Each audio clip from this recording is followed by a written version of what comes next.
Chhattisgarh സംഭവത്തോടനുബന്ധിച്ച് social മീഡിയയിൽ പരന്ന അഭിപ്രായ പ്രകടനങ്ങൾ വിവിധങ്ങളായിരുന്നു. സിസ്റ്റർമാർക്ക് കേരളത്തിൽ കഴിഞ്ഞാൽ പോരെ, എന്തിന് ഉത്തരേന്ത്യയിലേക്ക് കെട്ടിയെടുക്കണം, എന്തിന് സഭാവസ്ത്രങ്ങൾ അണിഞ്ഞ് യാത്ര ചെയ്യണം എന്നുമൊക്കെയുള്ള വിചിത്രമായ ചോദ്യങ്ങൾ ചിലർ ഉയർത്തി. ക്രൈസ്തവർ എന്തുകൊണ്ട് സാമൂഹിക സേവനവുമായി ഹൈന്ദവരുടെ അടുത്തേക്ക് മാത്രം പോകുന്നു, മറ്റുള്ളവരുടെ അടുത്തേക്ക് പോകാത്തത് എന്ത് എന്നീ അവാസ്ത ചോദ്യങ്ങൾ ഉന്നയിച്ചത് കേരളത്തിന്റെ മുൻ DGP സെൻകുമാറാണ്. ഓരോരുത്തരും സ്വന്തം മതവിശ്വാസവുമായി അടങ്ങിയൊതുങ്ങി കഴിഞ്ഞാൽ പോരെ, എന്തിനാണ് മറ്റ് മതസ്ഥരോട് സുവിശേഷം പറയാൻ ക്രിസ്ത്യാനികൾ ഉദ്യമിക്കുന്നത് എന്ന ചോദ്യവും ഉയർന്നു കേട്ടു. മറ്റേതു പൗരന്മാർക്കുമുള്ള തുല്യത ഇന്ത്യയിൽ എല്ലാ കാര്യങ്ങളിലും ക്രൈസ്തവർക്കുമുണ്ട്. സഞ്ചാര സ്വാതന്ത്ര്യവും വസ്ത്ര സ്വാതന്ത്ര്യവും അഭിപ്രായ സ്വാതന്ത്ര്യവും മതസ്വാതന്ത്ര്യവും എല്ലാവരെയും പോലെ ക്രൈസ്തവരായ സമർപ്പിതർക്കുമുണ്ട്. സഭയുടെ പ്രേക്ഷിത പ്രവർത്തനം എല്ലാ മനുഷ്യർക്കും വേണ്ടിയുള്ളതാണ്, പ്രത്യേകിച്ച് ദരിദ്രർക്ക് വേണ്ടി. അതെന്നും അങ്ങനെ തന്നെയായിരുന്നു. ബംഗ്ലാദേശിൽ മാത്രം മിഷണറീസ് ഓഫ് ചാരിറ്റിയുടെ 13 സമൂഹങ്ങളുണ്ട് എന്ന വസ്തുത അറിയാത്തവർ വിഡ്ഢി ചോദ്യങ്ങളുമായി സോഷ്യൽ മീഡിയയിൽ പരതി നടക്കുന്നു എന്നേ ഉള്ളൂ. ഏറ്റവും പാവപ്പെട്ടവർക്കും അടിച്ചമർത്തപ്പെട്ടവർക്കും വേണ്ടി സഭ എന്നും ഉണ്ടായിരുന്നു, ഇനിയും ഉണ്ടാകും. എന്നാൽ സ്വന്തം ഇഷ്ടപ്രകാരം അല്ലാതെയോ മതിയായ ഒരുക്കങ്ങളില്ലാതെയോ ഒരാൾക്ക് പോലും മാമോദീസ നൽകരുതെന്ന പൗരസ്ത്യ പാശ്ചാത്യ സഭാ നിയമങ്ങൾ കൃത്യമായി അനുശാസിക്കുന്നുണ്ട്.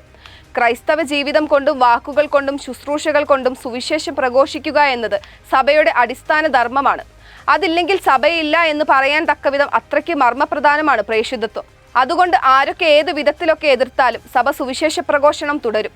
ഇന്ത്യൻ ഭരണഘടനയിലെ ആർട്ടിക്കിൾ 25 അനുസരിച്ച് ഇന്ത്യയിൽ പൗരന്മാർക്ക് ഏതു മതത്തിലും വിശ്വസിക്കാനും അത് ആചരിക്കാനും പ്രചരിപ്പിക്കാനും മൗലികാവകാശമുണ്ടല്ലോ. സുവിശേഷം പങ്കുവെക്കുന്നതിന് എന്തൊക്കെ പ്രതിസന്ധികൾ ആരൊക്കെ ഉണ്ടാക്കിയാലും സമഗ്രമായ സുവിശേഷ പ്രഘോഷണം മനുഷ്യ മനസ്സുകളെ ചലിപ്പിക്കും. ഗ്രഹാം സ്റ്റെയിൻസിന്റെയും മക്കളുടെയും സിസ്റ്റർ റാണി മരിയയുടെയും കണ്ടമാലിയിലെ ക്രൈസ്തവരുടെയും ഘാതകന്മാരിൽ പലരും ഇന്ന് ക്രിസ്തുവിശ്വാസം പുൽകിക്കഴിഞ്ഞു എന്ന് ഓർക്കുക. ഇന്ത്യയിൽ ക്രിപ്റ്റോ ക്രിസ്ത്യൻസിന്റെ എണ്ണം വളരെ കൂടുതലാണെന്ന് ഈയിടെ ഒരു ചാനൽ ചർച്ചയിൽ ഒരു ഹിന്ദുത്വ തീവ്രവാദി പ്രസ്താവിക്കുകയുണ്ടായി. സത്യത്തിൽ അദ്ദേഹം നടത്തിയത് ഒരു കുറ്റസമ്മതം തന്നെയാണ്. ഇന്ത്യയിൽ ക്രിപ്റ്റോ ക്രിസ്ത്യൻസ് ഉണ്ടെങ്കിൽ അതിന്റെ അർത്ഥം ഇന്ത്യയിൽ ക്രൈസ്തവ പീഡനം നടക്കുന്നു എന്നാണ്. മതപീഡനമുള്ളിടത്ത് ആദ്യ നൂറ്റാണ്ടുകൾ മുതൽക്കേ രഹസ്യ ക്രൈസ്തവർ അഥവാ ഭൂഗർഭ സഭകൾ ഉണ്ടായിരുന്നു. മതപീഡനം നിലനിൽക്കുന്നതിനാൽ ചൈനയിലും വിയറ്റ്നാമിലും ക്രിപ്റ്റോ ക്രിസ്ത്യൻസിന്റെ എണ്ണം വളരെ കൂടുതലാണ്. 100 വർഷങ്ങളെ ആയുള്ളൂ ക്രിസ്തുമതം ചൈനയിൽ വളരാൻ തുടങ്ങിയിട്ട്.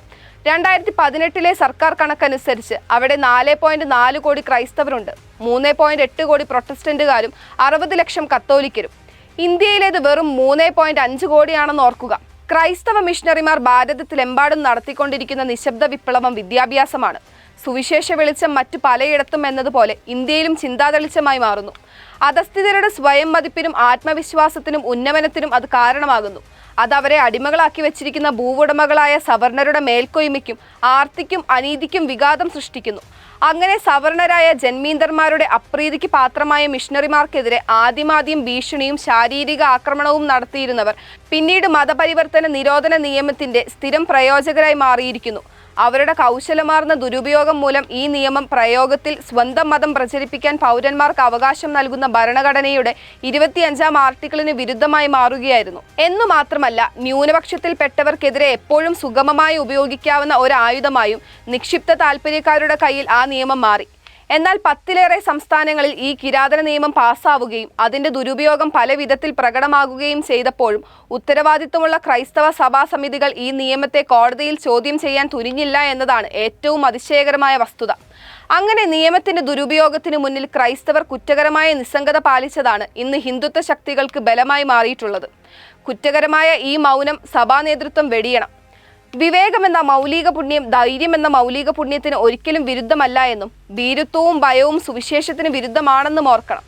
അതോ വളരെ വേഗത്തിൽ വെറും സത്യാനന്തര സഭയായി അഥവാ ക്രിസ്തുവാനന്തര സഭയായി മാറാനുള്ള തത്രപ്പാടിലാണോ നമ്മൾ? തീരെ അടിസ്ഥാനമില്ലാത്ത നിർബന്ധിത മതപരിവർത്തനം എന്ന പ്രയോഗത്തിന് ഊന്നൽ നൽകി അതിന്റെ വെളിച്ചത്തിൽ 60കളിൽ തന്നെ മൃദു ഹിന്ദുത്വത്തിന്റെ ലൈനിൽ നിലപാടുകൾ സ്വീകരിച്ചത് കോൺഗ്രസ് ആണ്. മതസ്വാതന്ത്ര്യം മനുഷ്യാവകാശങ്ങൾക്കെതിരായി ദുരുപയോഗിക്കപ്പെട്ടാൽ അത്തരം സംഭവങ്ങളിൽ സത്വരമായി ഇടപെടാൻ കൃത്യവും വ്യക്തവുമായ ആർട്ടിക്കിളുകൾ ഭരണഘടനയിലും നിയമങ്ങൾ ഇന്ത്യൻ പീനൽ കോഡിലും ഉണ്ടായിരിക്കെ ഇന്ത്യയിലെ ക്രൈസ്തവ ജനസംഖ്യ 2.5% താഴെയായിരിക്കെ ഹിന്ദുത്വ ശക്തികളെ പ്രീതിപ്പെടുത്താൻ ക്രൈസ്തവർക്കെതിരെ മതപരിവർത്തന നിരോധന നിയമം പടച്ചുണ്ടാക്കിയവർ പക്ഷേ ഭാവിയിൽ അത്തരം നിയമങ്ങളുടെ ദുരുപയോഗം ഉളവാക്കാനിരിക്കുന്ന കടുത്ത അനീതികൾ മുൻകൂട്ടി കണ്ടില്ല. ഇപ്പോൾ ഹിന്ദുത്വ ശക്തികൾ അത്തരം കിരാതന നിയമങ്ങൾ അവരുടെ ആയുധമായി ഉപയോഗിക്കുന്നു.